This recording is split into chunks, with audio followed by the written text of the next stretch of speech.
Chances are you clicked on this video because you have a child who's a picky eater and is resisting trying certain foods or has stopped eating certain foods that they used to like.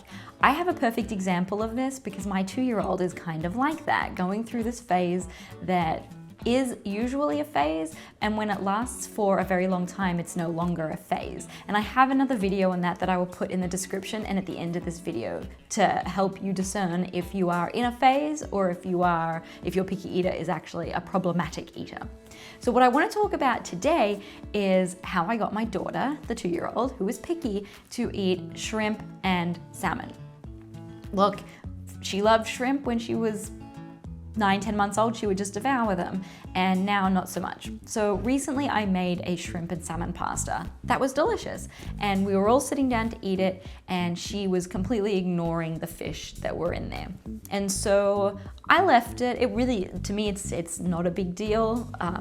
I personally know how to handle these situations, but I know that when you don't know how to handle these situations, you're worried. I want my child to eat. They need that omega-3, they need the fatty fish, they need protein, they need all these things, and they're not eating it, and that's very stressful, which is why I wanted to create this video to give you some tips that you can take away and use in your own home.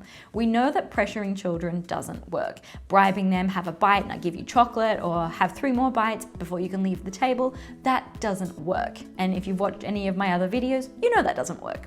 So what happened in this situation? We're about 2/3 of the way through dinner, and I asked her, she sits there, that's why I gesture over there. I asked her, I have a 4-year-old as well. I said, look, if you're not planning to eat your shrimp, you can give it to your sister because she'll eat it. And the little one looked at me and said, no, that's what 2-year-olds do. And she offered it to me.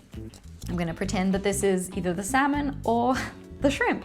She offered it to me, and I said, oh, would you like me to have a bite? And she said yes, and I said, oh, thank you. So I got up and I reached over and I took a bite, and I said, thank you so much for sharing that with me. And then she offered me another bite, and I said, I still have some in my mouth.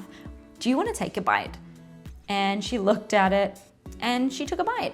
And then she offered me another bite, and I said, hold on, I was chewing my food when I swallowed it. I said, oh, thank you so much. This time I took a very small bite, and she proceeded to take a bite and offer me more. And I said, look, there isn't that much left of that shrimp. Maybe you want to finish it. I can get you another one, and I'll eat my fish, my shrimp with you as well.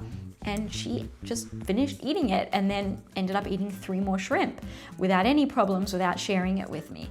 And you may be sitting here watching this thinking, that's not gonna work for my child. No way is that gonna work, Talia. And the shrimp could be anything. I have a crocheted strawberry here. It could be a strawberry, it could be anything that your child is deciding that they don't want to eat in that particular moment. And it's true, if you have a child that has been a chronic picky eater for a long period of time, these tips may be more difficult. I have clients that have situations where these tips alone are not helping them, so we are working at a deeper level of what they can do to help their child try more foods and be comfortable with more foods. But if you're starting off, this is a great way to help show them that by modeling, I ate the shrimp, there was nothing wrong with it, thank you for sharing it with me, makes it an experience that's enjoyable. I enjoyed leaning over the table and having a bite of her shrimp. I love when she holds it for me to try some. And you probably have an experience at the table just like that you really enjoy sharing with your child. When you can make it an enjoyable experience, it's an enjoyable experience versus that bribing or pressuring that you have to eat it or you have to bite it or you have to take this many bites. That's not enjoyable. So this little tip, I want you to apply it and see how it goes for you. And if it works, and even if it doesn't, I want you to come back and let me know in the comments how it's worked for you. And I have a course called Mealtimes Without Meltdowns that is jam-packed with ideas and tips like this that are easy. It doesn't take a lot of work to offer the shrimp and take a bite of it, And that's the whole point, is that what I've crammed into this little course are things that are practical and doable in everyday life for parents who are busy just like you and me.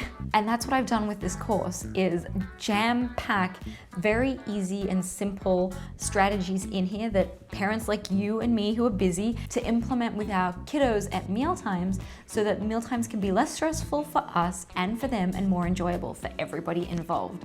So I will put that link in the description, and come and share in the comments a time that this has worked for you or a time that you've struggled with it. I have a lot of videos and I can create more based on the questions that you share in the comments. I read every single one of them. And if you found this video helpful, share it with a mum or dad friend who also has a picky eater or is concerned about their child becoming a picky eater, because prevention is always the best. If you've gotten past the preventative part and you have a child who's 2 or 3 or 4 and is very resistant, you need more strategies, you need more help. And my course has helped hundreds of parents make changes to their meal times where parents are less stressed and meal times are much more positive for everybody. So you'll find that link in the description, and thank you so much for watching. This is Talia, the dietitian. See you later. There's a lot of nutrition information out there. I am a dietitian and this is my specialty, and I'm here to help you.